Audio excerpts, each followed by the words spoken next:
Tweet করবে, tweet করলে আপনি মুশকিলে পড়বেন। আপনি নিয়ম জানুন ফার্স্ট, ওকে মাসেল দিতে হবে, লাস্ট ভ্যাকসিন কার্ড আপনাকে ক্যারি করতে হবে, আগে নিয়ম আছে। নেক্সট টাইম থেকে যখন যাবেন মাসেল অবশ্যই লাগাবেন, বুঝতে পেরেছেন? ওর ভ্যাকসিনেশনের কার্ডটাকে আপনার সঙ্গে ক্যারি করতে হবে যে আমার কোনো ভ্যাকসিন করা আছে। তারপর আপনাকে যখনই রাস্তায় কোনো টিটি ধরবে আপনি বলবেন আমার ডগ বুক করে দিন। 50 কিলোমিটার অবধি 180 টাকা ডগ বুক হয়, আপনি একটা স্টেশন গেলেও তাই, প্ল্যাটফর্মে উঠে দাঁড়ালেও 180 টাকা লাগে, বুঝতে পেরেছেন? ও তো মানুষ না যে আপনি প্ল্যাটফর্মে গিয়ে টিকিট কাউন্টারে গিয়ে বলবেন কুকুরের টিকিট দিন, ও তো মানুষ না, ও জানে না, ও তো আপনাকে দিতে পারবে না টিকিটটাও জানবে কোথা থেকে।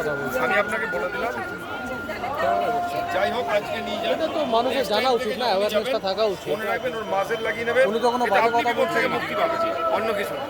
কি আছে দাদা? আমি জাস্ট অ্যাওয়ারনেসের জন্য এটা ভিডিও করে নিলাম, আচ্ছা আচ্ছা আচ্ছা, যে মানুষ জানুক। পেট লাভার তো থাকবেই, কেন থাকবে না, কিন্তু মানুষ জানে না, তাদেরকে একটা শেয়ার করবো আর কি। আপনি বলুন না, আপনার সমস্যা হতে পারে। অবভিয়াস আপনার কথাটাকে আমরা সমর্থন করছি না। ভ্যাকসিনেশনের কার্ড চাই এবং যখনই টিটি থাকবে বলতে হবে আমার পেটটাকে বুক করে দিন, এবং এটা এইভাবে যাবে না, আপনাকে খাঁচায় নিতে হবে, বুঝতে পেরেছেন? এটা হচ্ছে অ্যাজ পার রুল।